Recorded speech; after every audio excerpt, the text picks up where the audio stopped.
we gotta do some stuff, right? Yeah, but we gotta talk to the camera first and tell them what the fuck we're gonna do. We're gonna put boards on the sides.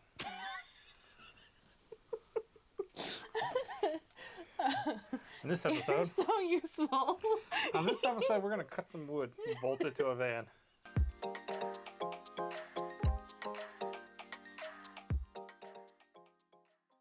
We are getting ready to start framing for all our cabinetry and our bed and all that stuff. So the first thing we're going to be doing is getting some measurements. The plan is that we are going to use some larger cleats against this rib and that rib the whole way around. Pretty much. And then we're going to do some furring strips.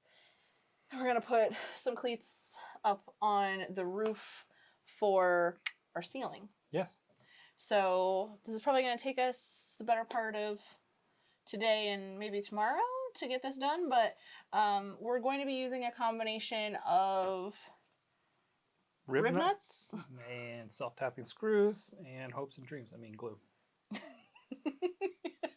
But first we should probably talk about, before we get a million comments, of why we're doing the framing and cabinets and stuff before we put up wall panels. Wall panels. That is to reduce weight and to keep our van as wide as possible.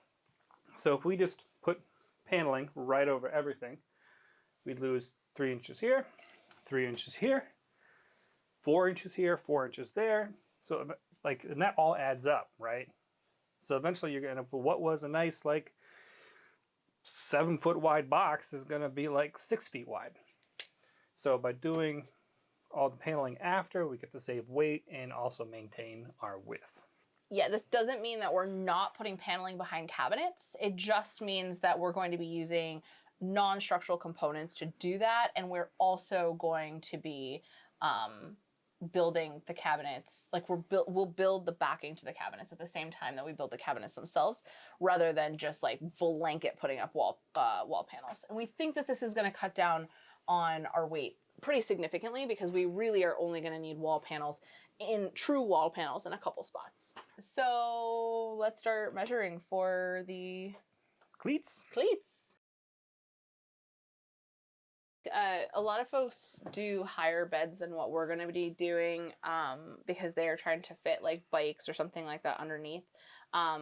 Our bikes are foldable because of the boat. Mm-hmm. So we have some other options, including we have a hitch on this van, so we could use a trailer hitch bike mount if we wanted to, but they also fold up pretty nicely and will most likely fit in the garage without us having to do like, they're not like fancy road bikes that we want to like sit perpendicular, which I think is a lot of the reason that people do this, or they're trying to fit like surfboards or something like that under there, and we're not trying to do that. So I think we don't really need to maximize that garage space too much. And it also enables us to sit upright in bed. Which was a big requirement for us.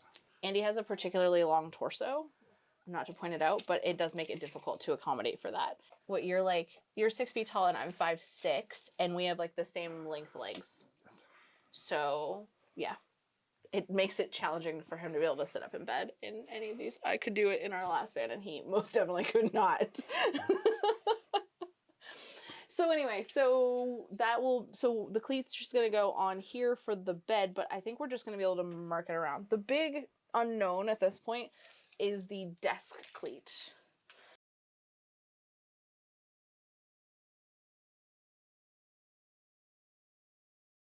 This is our last opportunity to really make any major layout changes, so that's why we're sitting here hemming and hawing, because once this is like the last moment where we can make any major layout changes. We said this in a previous video, but these moments that we pause and think through every angle and try to poke holes in every bit of the design are really important to both time and budget on a project. The single greatest time and budget killer is having to redo work because you jumped in too quickly. I've sped up this 10-minute conversation that probably saved us hours and hours of work if we had realized that our original plan for our desk wouldn't work after we'd built it. Okay. Are we good? We're good. So we're good. The cleat ends there then. Once we were solid in our plan, we got to work cutting the pieces for framing. So I bought this gimmicky Craig rip cut thing, which apparently is supposed to help you rip down big pieces of plywood, and it's fantastic. I'll put a link to in the description. It is fantastic. That was pretty cool. Yeah. I'm not gonna lie. I saved us a bunch of time versus setting up guides and all the other shit. Yeah, seriously. Like, that was insane. Yeah. We're installing the furring strips that go onto the ceiling. I made these out of 1/2 inch, like, pretty nice plywood. So there's some decent material for any screws to bite into when we're hanging the ceiling. To mount these, I'm using Rivet Nuts. We tried using a self-tapping screw, but the sheet metal is just too thin for anything to bite into. So what I'm going to do is drill one hole in the center and install one Rivet Nut, and then we'll bolt this in place, and then we'll drill for the other 2 Rivet Nuts. And we're going to do that because when you put the board up in place, it gets shorter when you suck it up in place. So I want to make sure our holes are in the right position. I'm drilling through the board and then just making a little divot in the ceiling. So my Rivet Nuts need a 3/8 hole.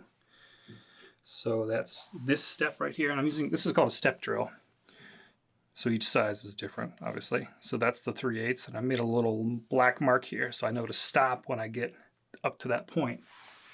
And a step drill is nice to use because when you're drilling with a regular drill, once you break through, sometimes you go too far and you can go all the way up and smash the outside of the van and make a dent. But with this, it's not possible.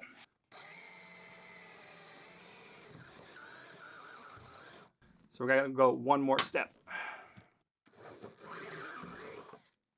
So this is a rivet nut. It's similar to like a pop rivet, but it's got threads on the inside, hence the rivet nut. And it goes into a tool that when you press it or activate it, it pulls backwards. So you screw it on, and then when you tighten it,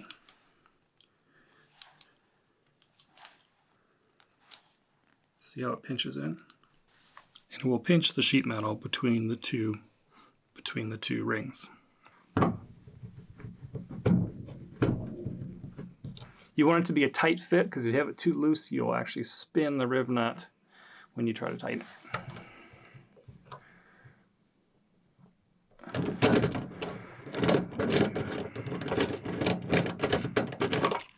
There you go. We got a bolt hole.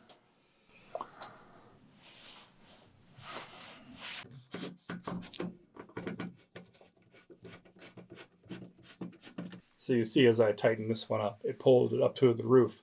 And if I drilled the holes beforehand, they would be slightly offset because this moved in. It's not much, but it'd be enough. It'll be enough for your bolt holes won't line up.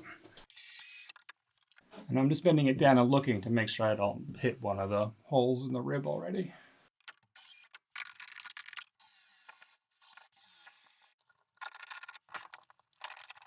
Now I'm just countersinking the holes so the bolts will sit flush.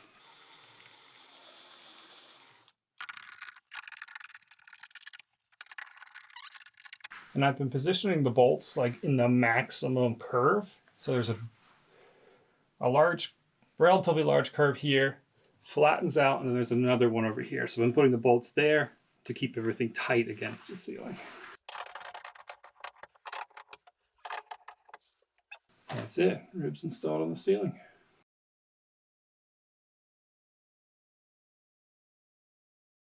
For the horizontal framing pieces, we were able to run bolts through the boards and into the ribs, reaching through the holes at the top to add large washers and nuts to the back of the bolts.